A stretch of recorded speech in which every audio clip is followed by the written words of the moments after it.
আচ্ছা ধরুন সেই হাই স্কুলের মারাত্মক কঠিন অঙ্ক পরীক্ষার দিনটার কথা। রেজাল্ট বেরোলো আর দেখা গেল ফেল। হুম, সেটা তো বেশ ভয়ঙ্কর একটা অভিজ্ঞতা। একদম।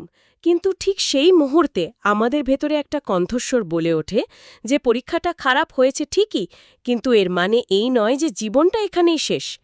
মানে এই যে একটা শক অ্যাবজর্বার বা ধাক্কা সামলানোর প্রক্রিয়া কাজ করছে, এর নাম কি? হ্যাঁ, এটাকে আমরা সাধারণত ইগো বলে থাকি। ঠিক তাই। আজকের এই সোর্সগুলোর গভীর বিশ্লেষণে আমরা ইগো বা অহংবোধের এমন এক দিক উন্মোচন করব যা হয়তো অনেকেরই অজানা।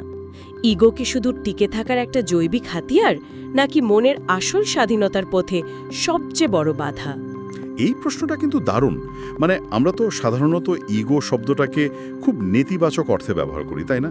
যেন এটা কেবলই অহংকার। কিন্তু আমাদের সোর্সগুলো বলছে অন্য কথা।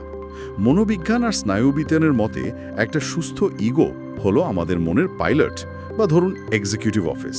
এক্সিকিউটিভ অফিস মানে যেটা সবকিছু কন্ট্রোল করে? ঠিক তাই। এর মূল কাজ হলো অত্যন্ত বাস্তবমুখী। মানে আমি এবং আমি নই, এই দুটোর মাঝে একটা স্পষ্ট সীমানা তৈরি করা। বিবর্তনের দিক থেকে চিন্তা করলে শরীর কখন ক্ষুধার্ত বা কখন সামাজিক বিপদের মুখে আত্মরক্ষা করতে হবে, এই বোর্ডটা কিন্তু ইগোই দেয়। আচ্ছা, তার মানে দাঁড়াচ্ছে এই সীমানা বা বাউন্ডারিগুলোই আমাদের সমাজে টিকে থাকতে সাহায্য করছে। অনেকটা একটা বহুতল ভবন নির্মাণের সময় চারপাশের স্ক্যাফোল্ডিং বা ভাড়ার মতো। হ্যাঁ, চমৎকার একটা উপমা দিয়েছেন। এই স্ক্যাফোল্ডিং আমাদের ব্যক্তিত্ব আর আত্মবিশ্বাস গড়ে তুলতে সাহায্য করে। এটা আমাদের পার্সোনাল গ্রোথের জন্য ভীষণ জরুরি। কিন্তু একটু ভেবে দেখলে স্ক্যাফোল্ডিং তো অস্থায়ী একটা জিনিস, তাই না? বিল্ডিং তৈরি হয়ে গেলে তো ওটা সরিয়ে ফেলতে হয়। আমরা কি তাহলে মনের সুরক্ষার নামে সারা জীবন এই ভাড়া নিয়ে ঘুরে বেড়াই? ঠিক এই জায়গাটাতে আসল সমস্যা শুরু হয়। পাইলট যখন শুধু আমাদের পথ দেখায় তখন সব ঠিক আছে, কিন্তু পাইলট যখন অতিরিক্ত সতর্ক হয়ে যায়, মানে চারপাশের সব কিছুতেই নিজের অস্তিত্বের উপর হুমকি দেখতে শুরু করে, তখন সে ককপিটের দরজা বন্ধ করে দেয়। বুঝতে পারছি। মানে তখন সে আর সাহায্যকারী থাকে না। একদম। তখন এই স্ক্যাফোল্ডিং আর রক্ষা কবচ থাকে না, বরং একটা খাঁচায় পরিণত হয়। আমাদের মস্তিষ্কের একটা বিশেষ নেটওয়ার্ক আছে, যাকে ডিফল্ট মোড নেটওয়ার্ক বা সংক্ষেপে ডিএমএন বলা হয়। এটাই মূলত ইগোর বাড়ি। আচ্ছা, এই ডিএমএন জিনিসটা আসলে কি করে? যখন আমরা নির্দিষ্ট কোনো কাজে ফোকাস করি না, তখন এই ডিএমএন চালু হয়ে যায় আর ক্রমাগত অতীত নিয়ে আক্ষেপ বা ভবিষ্যৎ নিয়ে দুশ্চিন্তা করতে থাকে। একটা একটানা বকবকানি চলতে থাকে মাথার ভেতর। একটু দাঁড়ান, আমি কনফিউজড। ইগো যদি আমাদের সুরক্ষার জন্যই বিবর্তিত হয়ে থাকে, তাহলে এই বকবকানিকে সে আমাদের এত ক্লান্ত করে কেন? কারণ ইগো সারাক্ষণ চারপাশ স্ক্যান করে দেখতে চায় কোথাও কোনো বিপদ আছে কিনা। এই ওভার থিঙ্কিং বা অতিরিক্ত চিন্তাই আমাদের ক্লান্ত করে। আর এখান থেকেই কিন্তু ইগো ডেথ বা অহংয়ের মৃত্যুর ধারণাটা আসে, যাকে সোর্সেসগুলোতে ওপেন ফিল্ড বা উন্মুক্ত প্রান্তর বলা হয়েছে। ওপেন ফিল্ড, এটা বুঝতে আমার খেলাধুলার একটা উপমার কথা মনে পড়ছে। মাঠে খেলার সময় অ্যাথলিটরা যখন পুরোপুরি ফ্লো স্টেট বা জোনে চলে যান, তখন তো কাজের মাঝে কোনো মধ্যস্থতাকারী থাকে না, তাই না? একদম নিখুঁতভাবে ধরেছেন।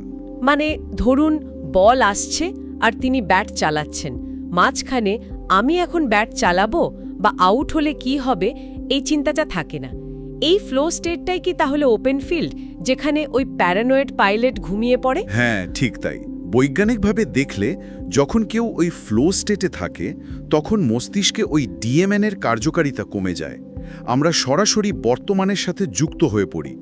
ঐতিহাসিকভাবেও কিন্তু এই ওপেন ফিল্ডের কথা বলা হয়েছে। ও আচ্ছা, ইতিহাসে কোথায় পাওয়া যায় এটা? ধরুন সুফিজমের ফানা এবং বৌদ্ধ ধর্মের নন সেলফ বা নৈরাত্য ধারণাতে ঠিক এই বিষয়টির কথা বলা হয়েছে।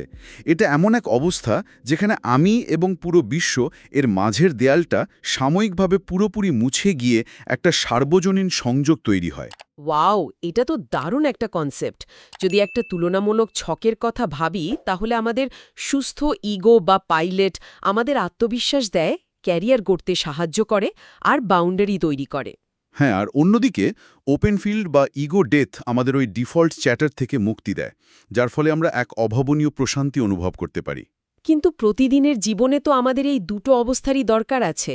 বিল পে করতে বা অফিসে প্রেজেন্টেশন দিতে গেলে তো পাইলটকে লাগবে, আবার রাতে শান্তিতে ঘুমাতে বা সৃজনশীল কাজ করতে গেলে ওপেন ফিল্ড দরকার। এই দুইয়ের মাঝে ব্যালেন্স করা যায় কিভাবে? এই শিফটিংটাই হলো আসল দক্ষতা। সোর্সগুলো থেকে আমরা 3টি খুব সাধারণ কিন্তু কার্যকরী অভ্যাসের কথা জানতে পারি, যা এই উদ্বেগ থেকে বর্তমানে ফিরে আসতে সাহায্য করে। অভ্যাস 3টের কথা একটু খুলে বলবেন? নিশ্চয়ই। প্রথমটা হলো গভীর ধ্যান বা ডিপ মেডিটেশন। এটা মস্তিষ্কের কোলাহল কমাতে দারুণ সাহায্য করে। দ্বিতীয়টি হলো কোনো কাজে বা খেলাধুলায় গভীরভাবে ডুবে গিয়ে ওই ফ্লো স্টেটের চর্চা করা। আচ্ছা, আর তৃতীয়টা? তৃতীয় অভ্যাসটি হল অতীত বা ভবিষ্যতের চিন্তায় এলেই সচেতনভাবে বর্তমান মুহূর্তের কোনো একটা নির্দিষ্ট অভিজ্ঞতায় ফোকাস করা। শুনতে সহজ মনে হলেও বাস্তবে এটা বেশ কঠিন। বিশেষ করে প্রতিদিনের ওই রিফ্লেকশন এক্সারসাইজের কথা যদি ধরি, যেখানে বলা হয়েছে দিনে অন্তত একবার খেয়াল করতে যে কখন ভেতরের আমি বা ইগো অযথাই হুমকির সম্মুখীন বোধ করছে। হ্যাঁ, ওটা ধরা খুব মুশকিল। কেউ যখন সমালোচনা করে তখন ইগো এত দ্রুত ডিফেন্সিভ হয়ে যায় যে বোঝাই যায় না। কারণ আমাদের আদিম মস্তিষ্ক সামাজিক সমালোচনাকেও শারীরিক বিপদের মতোই ভয় পায়, তাই তো? একদম ঠিক।